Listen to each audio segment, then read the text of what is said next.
Hello everyone, welcome one more time. Today we are with Dominic. He's from Belgium. Welcome Dominic, thank you. And we'll be talking about the subject non-binary. How old are you, Dominic? I'm well, thank you. How old are you? How old? I am 34 now. 34. How was your childhood? I would say I had a quite happy childhood. Um, I wasn't in need of many things. I was a very quiet child at times, but generally pretty happy. And there's nothing that jumps out where I think like, oh, I had a tough time with this or that. Maybe we moved house when I was 6, and I found that a bit strange, but all in all, it was a pretty good challenge. With your parents, how was your relationship with your parents when you were a child? I think they were both very. They were home a lot. Like none of them were like away for a long time, so they were always very present and very.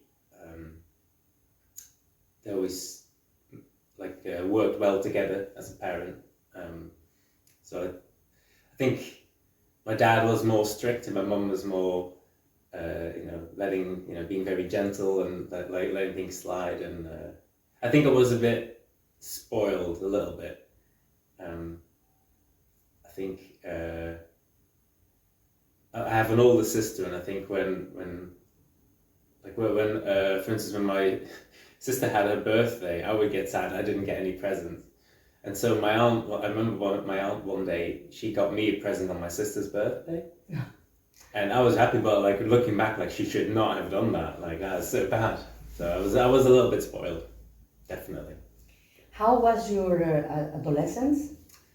I think once it was like 10, 11, I sort of like getting into like puberty, and I got a lot sadder, a lot.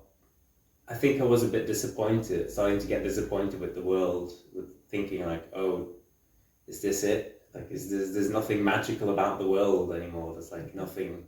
You're starting to understand the world, and it's like, oh, it's just people living their lives, and things can be really horrible at times, and there's no. I guess so. When I was a kid, I had a big, strong imagination. So I always imagined something magical would happen eventually for me, and then getting older, you realize, oh no, that's not going to happen. That's the reality. Is just the reality. You just have to get on with your life, and I think that made me very sad. And I think I sort of, in the back of my mind, always trying to think, like, oh, maybe something's gonna happen and it's gonna take me away from this. Yeah. So like, I'm gonna be saved at one point. So I sort of didn't always do my best for a lot of things, because I always thought like, well, it's not gonna matter because something is gonna come and it's gonna make me great, or it's gonna save me, or in some way. What did you learn from both stages, as your childhood and your adolescence? What did you learn? Can you see now that you learned in those stages? It's hard to see from like when you were a kid, like because you learn so many things. I think I cared a lot about friendship when I was really young. Well, I didn't need to think that much about it, but I grew very strong friendships with people, and I'm still friends with. My best friends are still friends I made from since I was 4 or 5 years old, and I still keep in contact. They're still my best friends. I've made new friends along the way, but I think that bond is really strong, and I think all my friends together, we have that bond that started that young, and we were a bit like we felt a bit outside of the other people. So I think friendship was very important, and then in my adolescence, I think I learned to be a bit more individual, maybe. I felt I had to protect myself a bit from the world, so I started to, start to have like a deep inner life, or like not telling many people about what I'm thinking about, and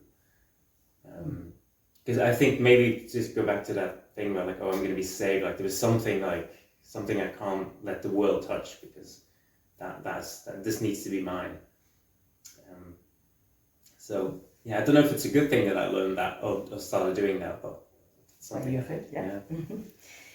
Now, as an adult, what kind of experience have you passed through, and what have you learned from it?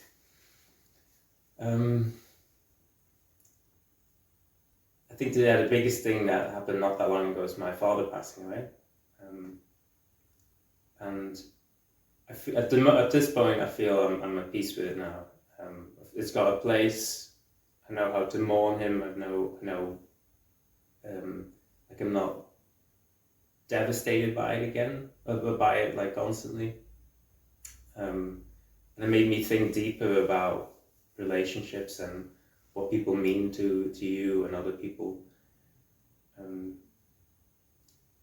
And I had a big breakup as well around the same time, and I think again, like it just propels you forward. You need to. I think those two things happening together had to make me. I had to make sure I was all right. Like I didn't want to be completely. I didn't want to completely collapse and not be able to deal with it. So I think I found some strength, and I know I have that strength now to call back on if I need to. So every time now, I feel like I can deal with things. So Make you feel more strong. Mm-hmm. Can you explain, please, Dominique, what non-binary means, please? Because a lot of people, I guess, they know, but some people know. So yeah, I'll go a bit back to like when I first knew. I always say, like, in a way I always knew. Like I always felt like I was a bit different, and maybe that goes back to my childhood as well, where like, oh, like I need to be saved. I need to be. There's something about the world that doesn't make sense. And I first found the words non-binary, I think, when I was 20, 21. I can't quite remember. But I remember reading. I saw this. It was online. I saw this post about this girl. Well, I thought was a girl, and she was explaining it, and I was reading it, and then suddenly like the light popped on. It was like, oh, and everything like sort of fell into place. Like that's it. That's what I am. And so what? I'll explain also, yeah, what it is. So the non-binary, the binary refers to just the gender role of being a man or a woman. And the society feels like that's a lot of big part of society feels like that is all there is. You're either a man or a woman, and that's it. And the non-binary is a rejection of that, where you well, for me, I'll say what it feels like for me is I don't feel like any of those two. It doesn't make sense. Like people say, like, oh, that's such a manly thing, or that's such a womanly thing to do. And like I remember as a kid, like. I went to an all boys school, and I remember like when the teacher came in, like needing help, like, oh, well, I forgot some two strong boys who can help me to lift this up, and I always thought it was really weird, like okay, so boys need to be strong, and like I never made that connection. I always think there is more difference between people, like. There's as much difference as between one woman to another woman as there is between a man and a woman, and and everything in between. It just doesn't feel like any information that is interesting, or doesn't tell you that much about people, and it feels restrictive to be like, oh, I should do this. Like, so when I was younger, like I felt like, oh, I need to think like, oh. Well, I'm a boy, I need to make sure I do this and I need to do that. Well, that doesn't come naturally to me. So I always a big part of my life was like playing a role. It felt like, oh, I'm just pretending to be me instead of trying to fit. To fit in. But this is like I have to like, oh, I can't do this. I really want to do this, but I can't do this because people will think, oh, that's weird, or you're being a girl. I felt when I was I think 11 or 12, I also started growing my hair out. So I had long hair, and I really noticed the difference in people, how they started treating me. Because for them, often it was just a joke, like, oh, you're a girl, or, you know, you're very feminine, or you're gay, or like, and it's all just like, I found this so strange and fascinating to, like, I'm just growing my hair out. My hair was just a bit longer, I'm still me, but being treated so differently was really strange. Also made me aware about how women are treated, because like they use like, oh, you're a woman as an insult, and I thought, oh, so you think being a woman is bad, like, and so that made me a lot more aware of like what women go through and what their struggle, and lost my thread a bit there, but so I guess being non-binary is well, for me now it can be free, and it's just I don't need to fit any of those gender roles. I can just fully explore like who I am. It is just who I am. And to say the last thing about it maybe is when I first, like I said, I found the words non-binary, and I found out like, oh, this fits me. Immediately after I was like, oh God, no, I can't do that. Like, I need to deny it. I need to like, I can't. I need to be a man. I need to be a man. And then, so like I sort of denied it, and even though I knew it was true. And then I remember in a dream, I was talking to someone, and I told him, like, actually, I'm non-binary. And saying that out loud to someone, even if it wasn't a dream, I never felt more happy. So that was like the happiest I was like in maybe ever. And then I realized, okay, I need to. But then I still wasn't like, I still didn't tell anyone until years later, but it was true to me, and that was the most important thing. Accept yourself, and then everyone. Like, I sort of didn't care that other people wouldn't understand, like, as long as I knew it was true for me, though, so. Have been difficult accept your feeling about it. Why? Yeah. Why? So, well, now I'm okay with it. But in the beginning, because... Why? Because people, because parents, because friends, because... what was your scare of it? It's hard to explain. Like, in one way, I guess being labeled and being put in a box, being like, oh, you're just, or if sometimes I also worry about other people who go through a struggle like that, saying like, oh, you're just pretending, you just try to like be oppressed to be cool, stuff like that. So yeah, I don't know. Like I'm always very guarded about my feelings, and I don't always tell people a lot about who I am or what I go through, because then I guess I can get hurt less. I guess so. I feel like I don't need to tell them. Like let them think the wrong thing, but eventually it does start hurting yourself. No, because then you're still playing a role most of the time, and then so. Yeah, finally getting out of that is good. Yeah. How has been all this time when you were fighting against this feeling? How has been your life? I think for a big part, because I was happy just admitting it to myself. I didn't immediately felt the need to like tell everyone, and so at first I was just happy for myself, and I didn't need I could just get on with my life. I didn't need to make any big deal out of it. But then after a while, it's all eating on you, and like it feels like you're lying to people as well. It feels like because when I had a partner, like they were with me for a long time before I told them, and it just feels like you're not being honest with people, and and then you're still not being honest with yourself even.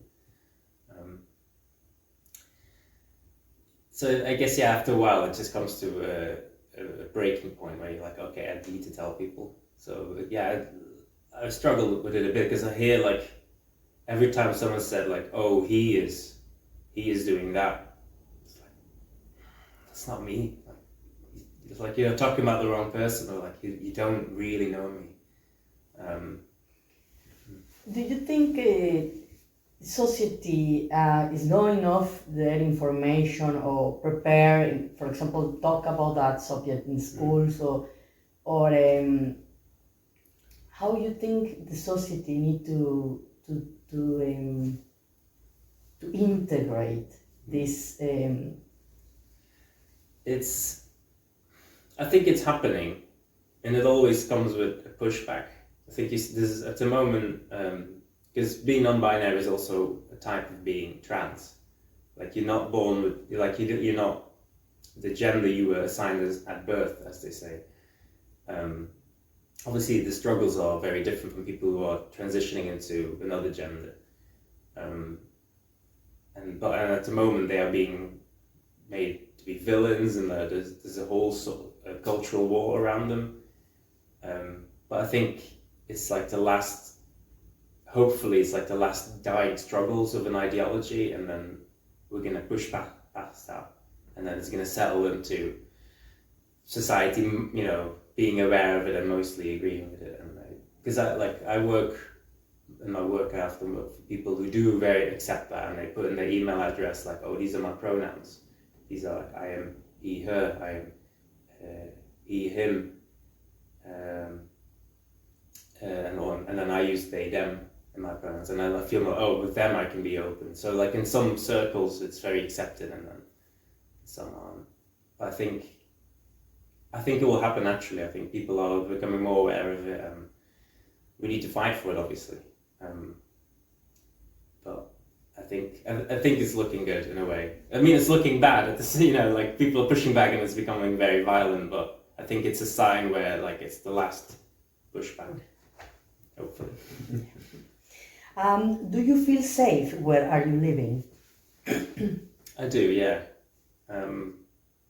Like even just in this building, I feel very safe. Both in how like the actual layout of the building, like I'm really tucked away here, like I'm safe, and I can like the outside world doesn't come in unless I want to. And then also in terms of the people, it's very nice. I'm not the only non-binary person in this building. There's someone else, so that's really good. And then in the bigger environment, I love it. Where I live is really safe. People are very open, and I feel home here. So. Why do you think are you living this experience?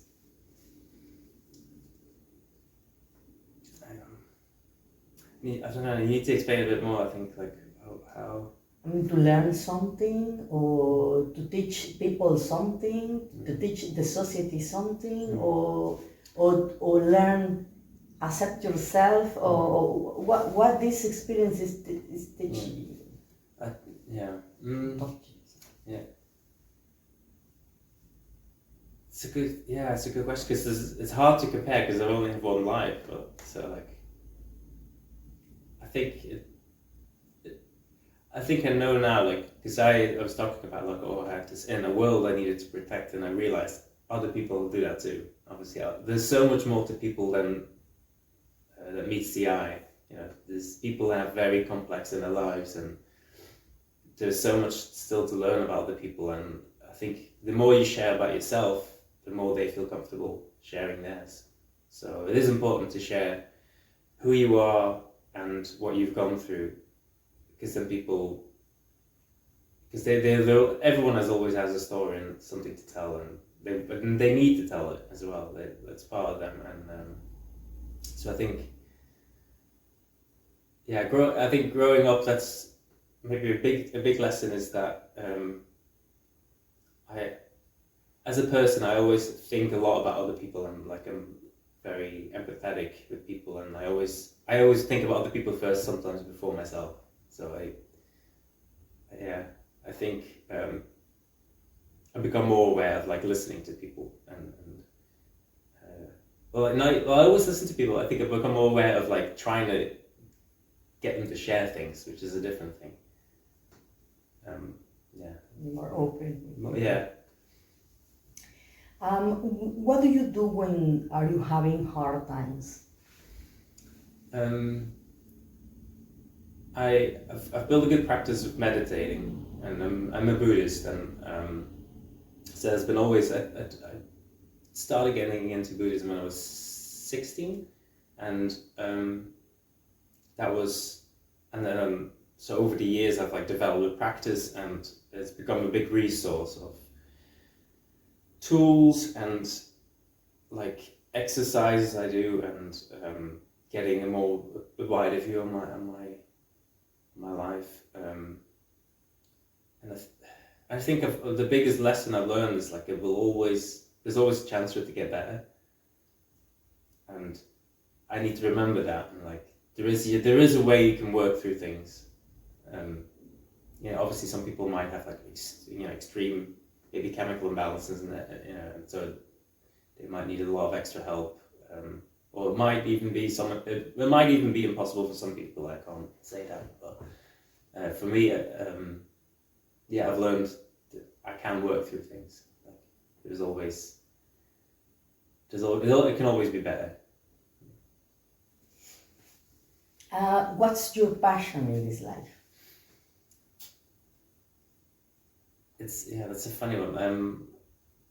I love art, and I think because art is rich in a life that I sort of guarded, but you keep it away from the world, but you also want to share it. So, but you don't want to do it directly, so you want to encode it in certain ways. So I did that through art.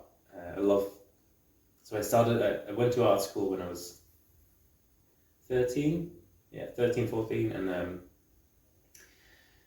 so I in the beginning you don't, you just Play. you just play, and you think you've got so many cool things to say, and then now art is also my work, but I've always kept a bit of like a bit aside that isn't work, that I just want to share with people. And I've got a project I do which is just making the world a little bit, the goal of the project is just to make the world a bit more magical.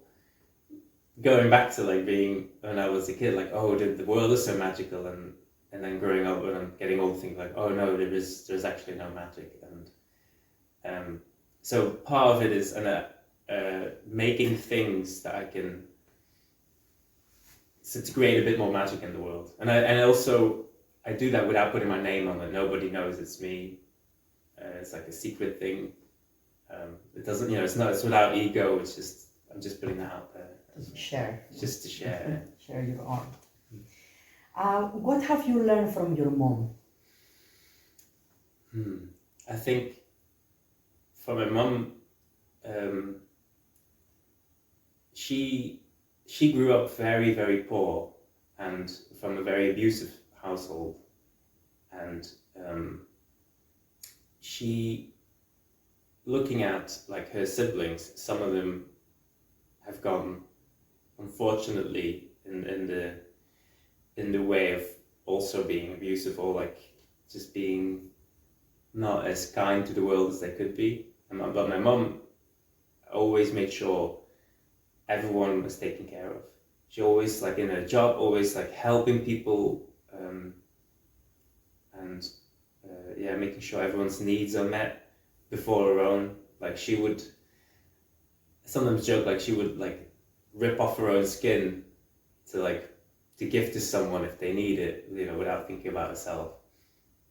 And I think that has, even subconsciously, that has really like seeped in through me. Like I think I don't have many talents, I always say, but I've got a talent for like reading people and reading situations, and I think that came from her, and also especially from her because like she had to do it as a survival technique. She needed to know, like when she was a kid, like, oh, they are feeling this, they are feeling that. I need to be careful now.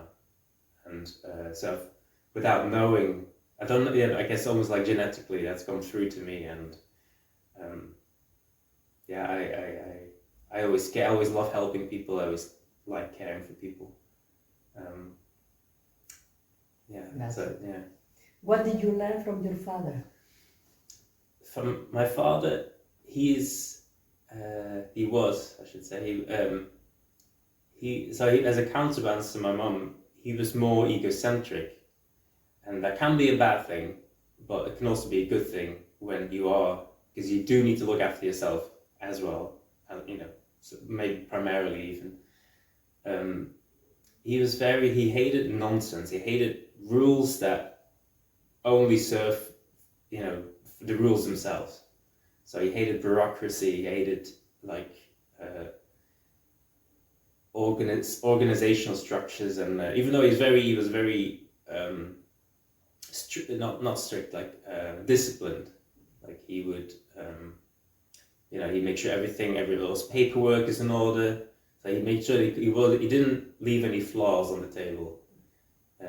But he'd also know, like, oh, this, what you're doing there, that's just bullshit. You're having a power structure here that you don't need. So I think I learned from him to be like being aware of, like, there's things people need and there's things people just create to make life more difficult in a way. And I think that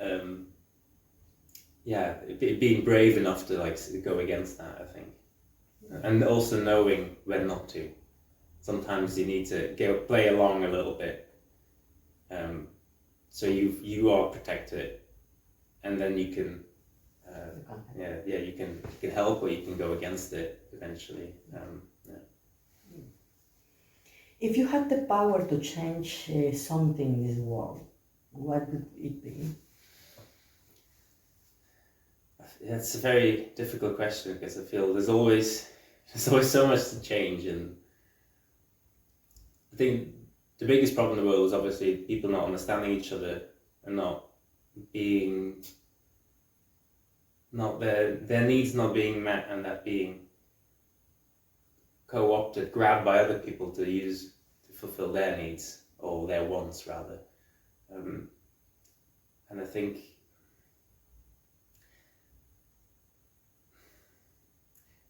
so. If I wanted to change something permanently, so hard to, like, can I choose something like magical almost? Like, yes, you're free. Like, maybe if we have like one language that we could all speak at the same time, that would be not to get rid of the other languages, because that's important. I think there's important things in each language, but like, and maybe even just for like a day, if we all just spoke the same language for a day, that'd be. Don't speak. Trying to for us with that. For you, what love means? Another hard question. I think, when I was younger, I always thought like love is just something that comes over you, and you can't, when you were like an adolescent, you get all these crushes, and it's like these emotions become so strong, and when you get older, you are able to, it might still happen, but you're able to place it more, and you see more bigger parts of your life. And I think love is partly a choice. You decide to stick it out, like, because you can't see the future. You can't see how things happen. And if you feel like something is good, I feel like you have to consciously make a choice to love a person. And my dad always said, love is a verb. Like, it's an active thing. Like, you have to work on it. Or maybe he said more about a relationship, so that's slightly different. But and think it's important to see love can be many tiny little things. Like if it's love for a partner, love for a friend, love for a family member. Like there's so many little things that can be expressed as, because love is its own, where sometimes we think of it as a force, and let's poetically think of it that way, but I think it's more interesting to think of like it being expressed the little things you do, and seeing it as a whole patchwork of like a whole connection of things you've done, and then you zoom out and like all those things together. That's what makes love. So I think it's like when you look at a table, like when you zoom in, it's just all atoms, all molecules, and then you zoom out a bit and it's all fibers, but you don't really see what it is. But then you zoom out, like, oh, it's a table. And I think that's similar to what love is. Because it's not, but if you look at a plant, it's the same thing. You zoom in, it's all atoms, and then you zoom out, oh, it's a plant. So it doesn't have to be one thing, I think. Concept. Yeah. Are you proud of yourself?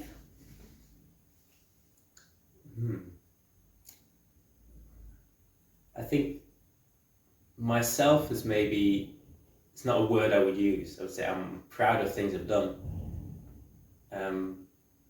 Maybe from like Buddhism, I would say like I try to have less of an ego, try to less identify myself with, or like build an idea of myself, and focus more on things that I do and things I can do for other people. So I think I can look with pride to things I've done. That's what I say. Great.